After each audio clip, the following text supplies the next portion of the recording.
तुमचा अगदी मनापासून खूप खूप आभारी आहे। आपण सगळे या ठिकाणी पत्रकार परिषदेला उपस्थित राहिलात। माननीय रामदासजी आठवले साहेब आणि लोकनेते रामशेठ ठाकूर साहेब यांनी माझ्यावरती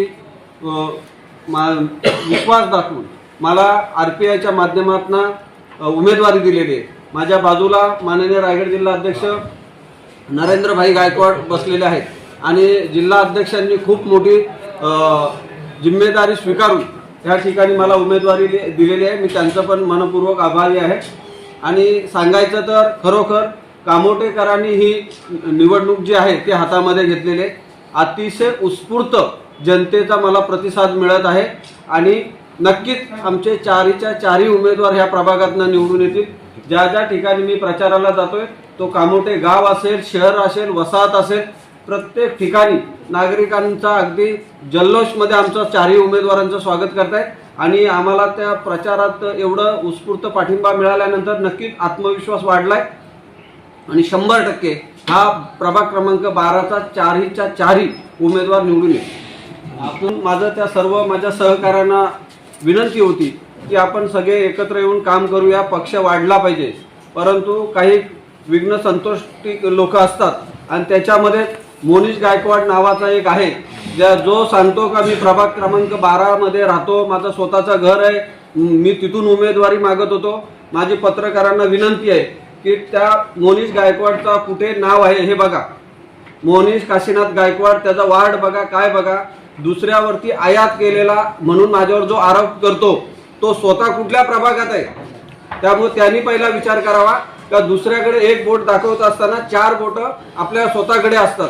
त्यामुळे आता ह्यानं सगळ्या लोकांना समजलेलं आहे की प्रभाकर कांबळेंची ही सीट या ठिकाणी नक्की निवडून येते आणि त्याच्यामुळं त्यांना कुठेतरी वातावरण खराब करायचं आहे।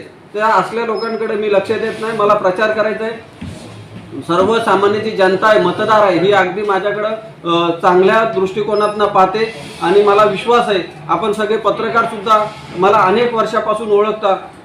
सगळ्यांना माहिती आहे का मी एक सर्वसामान्य कुटुंबातला मुलगा आहे आणि आत्ता कुठे जवळजवळ 25 वर्ष मी राजकीय सामाजिक काम केल्यानंतर आत्ता कुठेतरी मला नगरसेवक पदाची संधी मिळालेली आहे आणि त्यामुळं मला विश्वास आहे का आपण सगळे पत्रकार मला नक्कीच ह्या 5 दिवसामध्ये सहकार्य कराल आणि जे माझे विरोधक आहेत त्या विरोधकांना मी काय उत्तर देण्यापेक्षा आपण आपल्या लेखणीच्या माध्यमातून त्यांना योग्य ते उत्तर द्याल, एवढंच या ठिकाणी मी तुम्हाला सगळ्यांना सांगू इच्छितो। काल मंगळवारचे अध्यक्ष आहेत, वास्तविक पाहता जे कोण अपक्ष बंडखोर उमेदवारी लढत आहेत त्यांचं म्हणणं आहे की प्रभाकर कांबळे आयात केलेला उमेदवार आहे, त्यांना मंगेश दिवारनी त्यांच्या शैलीमध्ये उत्तर दिलेलं आहे। मंगेश दिवार कामोठा शहर अध्यक्ष आहेत आरपीआयचे, तर खरी उमेदवारी ही मंगेश दिवारची आहे आणि मंगेश दिवारनी स्पष्ट सांगितलंय की प्रभाकर दादांना जर उमेदवारी मिळत असेल तर मी एक पाऊल मागे येतो। म्हणून मी जरी नावाने उमेदवार असलो तरी खरा उमेदवार मंगेश दिवार आमचा आहे।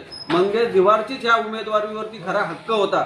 त्यामुळे ज्यांना कोणी बंडखोरी केले त्यांना सांगायला काहीतरी कारण पाहिजे, त्यांना कामच करायचं नाही, त्यांना पक्षच वाढवायचा नाही। ज्यांनी 6 महिन्यापूर्वी पक्षामध्ये प्रवेश केला ते पण बंडखोरी करणाऱ्या गटाकडून पक्षात आले, अशा माणसांनी उमेदवारीची अपेक्षा ठेवावी। ठीक आहे, डॉक्टर बाबासाहेब आंबेडकरांनी सगळ्यांना तो हक्क दिलेला आहे निवडणूक लढण्याचा, परंतु पक्षाचा आदेश असतो। जेव्हा त्यांनी रिपब्लिकन पक्षाच्या वतीने बंडखोर म्हणून फॉर्म भरला, माननीय केंद्रीय सामाजिक न्याय मंत्री रामदासजी आठवले साहेबांनी त्यांना एबी फॉर्म नाही दिला।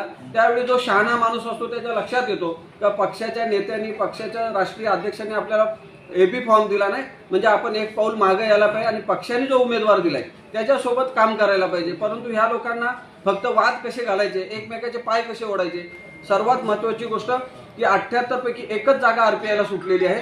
अशा परिस्थितीमध्ये खरं तर त्यांनी हातामध्ये हात घालून मला काम करायला पाहिजे। आठवले साहेबांचे हात बळकट करण्यापेक्षा, आठवले साहेबांचा पक्ष वाढवण्यासाठी त्यांनी आमच्या हातामध्ये हात घालण्यापेक्षा ते आम्हाला विरोध करतात। त्यांचा विरोध मला नाही तर त्यांना कुठेतरी गटबाजी करायची आणि म्हणून ते हा विरोध करतात।